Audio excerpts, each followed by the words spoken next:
Salut, bienvenue sur Valentin Finance. Aujourd'hui, on va parler de pétrole.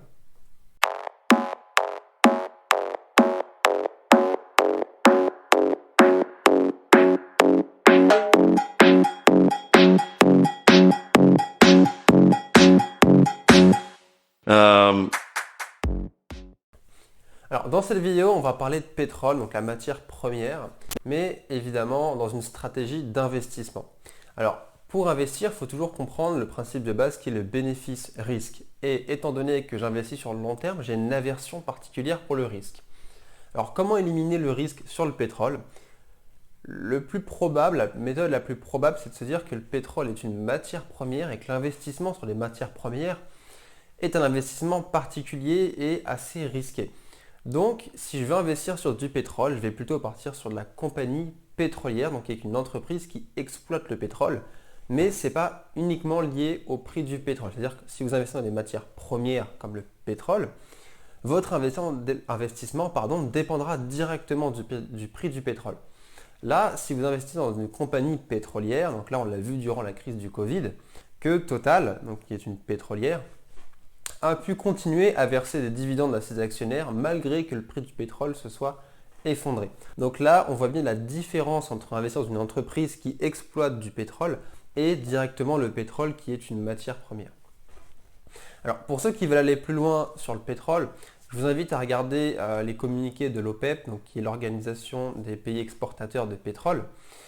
Vous allez pouvoir comprendre un petit peu mieux le pétrole, mais en soi, pour investir dans le pétrole, vous n'avez pas besoin non plus d'être un expert en pétrole, d'être un géologue ou autre. Ce qu'il faut comprendre vraiment dans le pétrole, c'est à quoi sert le pétrole, au bout de combien de temps on n'aura plus de pétrole et est-ce que vraiment la durée de réserve de pétrole est une problématique.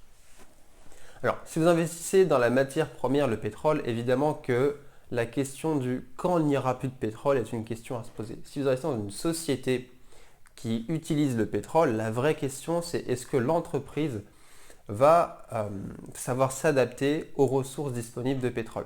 Donc la question est totalement différente et du coup le risque lui est totalement différent. Alors pour clarifier les conflits d'intérêts dans cette vidéo, je suis moi-même actionnaire de Total, donc, qui est une compagnie pétrolière, et c'est aussi pourquoi j'ai envie de faire une vidéo sur le pétrole. Alors là, avec la crise du Covid, on a vu beaucoup de gens dire vous voyez que le pétrole, ça risque de s'effondrer, ça ne va pas durer sur le long terme, il y a des problèmes environnementaux, etc. Alors, évidemment, ça sur le long terme, c'est un questionnement à se poser. Mais sur le court terme, actuellement, les vraies questions à se poser, c'est à quoi sert le pétrole, quel est l'avenir du pétrole et quel est l'avenir des compagnies pétrolières. Alors, à quoi sert le pétrole? Le pétrole est une des énergies qui a révolutionné le capitalisme.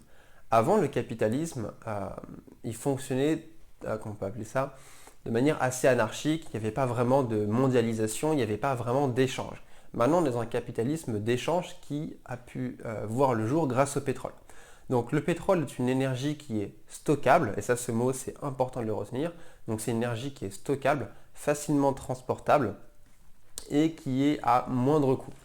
Donc c'est ce qui a permis le développement du capitalisme. Donc le capitalisme moderne qui est dans les ultra-échanges, donc avec la mondialisation, vous fabriquez quelque chose à Pékin, vous le faites transformer aux États-Unis et vous le vendez en France. Alors, on peut avoir des jugements éthiques sur ça, mais le fait est que c'est le pétrole qui a permis ces progrès dans le capitalisme.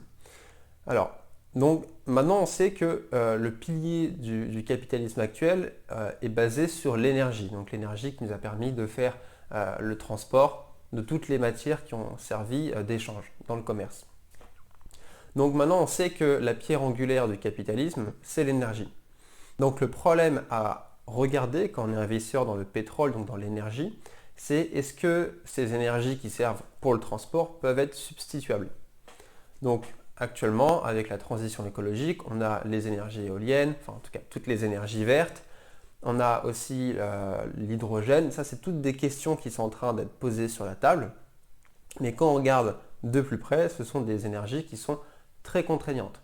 Pourquoi? Ce sont des énergies qui sont quasiment pas, voire peu stockables. Donc on prend l'énergie, par exemple l'énergie verte, qui est sous forme électrique la plupart du temps, c'est une énergie qui est quasiment pas stockable. Donc c'est-à-dire qu'on produit en continu et si on est en surproduction d'énergie, on aura de grandes difficultés à stocker l'énergie, contrairement au pétrole qui, je le rappelle, est une énergie qui est stockable et peu chère. Alors, si on sait que maintenant le problème va être dans les transitions, donc dans la technologie pour arriver à stocker l'énergie, à fabriquer l'énergie, il faut savoir est-ce que les entreprises dans lesquelles vous investissez, qui sont des pétrolières, ont les capacités de transformation en interne. C'est-à-dire, est-ce que ces entreprises ont la capacité de devenir des entreprises dites d'énergie, mais non des entreprises pétrolières. Donc par exemple, si on regarde les assemblées générales de l'entreprise Total, dont je rappelle je suis actionnaire, ces assemblées générales stipulent bien pardon, que Total maintenant se veut être une entreprise d'énergie et non une entreprise pétrolière comme elle a longtemps été. Alors, le fait qu'elle ait été une entreprise pétrolière lui a donné un avantage considérable. Tout d'abord, elle pourra continuer à exploiter le pétrole, contrairement aux autres entreprises qui seront nouvelles sur le marché. Il y a quand même une barrière à l'entrée qui est très forte. Il y a une certaine connaissance dans les technologies pour Total. Et on verra que le pétrole, même avec la transition énergétique, on en aura encore besoin pendant pas mal de temps. Après, donc on a vu le problème de la transition énergétique et je disais dans l'Assemblée générale, on a vu que Total se veut un acteur, un acteur puissant de l'énergie renouvelable plus tard. Donc, ils ont décidé de faire 40% du mix énergétique, donc c'est-à-dire de la composante de leurs énergies à vendre, dans l'énergie renouvelable, 40% dans le GNL, donc le gaz naturel liquéfié, et le reste, donc 20% dans le pétrole. Donc ils veulent conserver une part de pétrole, tout simplement parce que si Total supprime le pétrole, ils vont perdre un avantage. C'est-à-dire qu'ils ont quand même la technologie et les connaissances dans le pétrole. Et le pétrole, ça ne sert pas juste à mettre de l'essence dans les voitures. Le pétrole, vous pouvez faire de la pétrochimie avec, qui est utile dans l'industrie pharmaceutique. Les médicaments que la plupart des gens consomment nécessitent de la pétrochimie. Pour faire du plastique, donc tous les objets technologiques, les ordinateurs portables, les portables ou autres, donc l'industrie automobile, tout ce qui nécessite du plastique, c'est la plupart du temps fait avec du pétrole. D'ailleurs, 4% du pétrole exploité est utilisé pour la transformation en plastique. Donc en fait, la question du est-ce que le pétrole est une énergie d'avenir ou pas, ce n'est pas la vraie question à se poser si vous investissez dans une entreprise pétrolière. Ça, est-ce que le pétrole est une énergie d'avenir? C'est peut-être une question à se poser si vous investissez dans les matières premières uniquement dans le pétrole, donc par exemple dans le WTI. Mais là, si vous voulez investir uniquement dans une pétrolière, donc que ce soit BP, Shell, Total ou autre, la vraie question c'est de se dire est-ce que dans leurs assemblées générales en interne, ils ont mis un plan de transition pour s'adapter aux demandes énergétiques du futur en prenant compte des nouvelles contraintes qui sont les contraintes écologiques. Et là, on voit bien que Total a pris en compte dans son plan de transformation la transition écologique en voulant proposer un mix énergétique à 40% avec des énergies renouvelables, dites énergies vertes. Alors pourquoi il propose aussi 40% de GNL, donc de gaz naturel liquéfié, que tout à l'heure j'ai évoqué? Ça, c'est simplement parce que Total, ils ont quand même des experts en interne et il ne faut pas non plus être dans le fantasme des énergies vertes, tout est beau, on ne pollue pas la planète. Mais il faut savoir que les énergies vertes ne sont pas tout le temps utilisables. C'est-à-dire que l'énergie solaire, la nuit, il n'y a pas de soleil. Les énergies éoliennes, s'il n'y a pas de vent, vous n'avez pas d'énergie, etc. Donc toutes les énergies renouvelables ont leurs propres contraintes. Et à ces contraintes, vous en ajoutez la contrainte de stockage. Donc c'est pour ça qu'il nécessite une énergie dite carbonée qui est le GNL. Donc c'est une énergie aussi polluante, mais c'est l'énergie polluante la moins polluante des énergies carbonées. Donc on voit bien que la transition écologique se fait par une prise en compte des enjeux climatiques, des enjeux écologiques, mais d'une prise en compte aussi de la réalité du terrain. C'est-à-dire qu'il faudra quand même des énergies dites carbonées qui peuvent fonctionner en permanence. Donc voilà, le pétrole en fait en lui-même est un sujet assez complexe puisque ceux qui vont être pro-climat vont vouloir rejeter en bloc le pétrole, dire que non, pas de pétrole, pas d'énergie carbonée. Mais on l'a vu que le capitalisme s'est développé grâce à l'énergie. Ce qu'on appelle la guerre du feu. Il faut de l'énergie pour fonctionner. Et on a vu aussi que cette énergie n'est pas tout le temps disponible quand il s'agit d'énergie verte. Il faudra des énergies carbonées.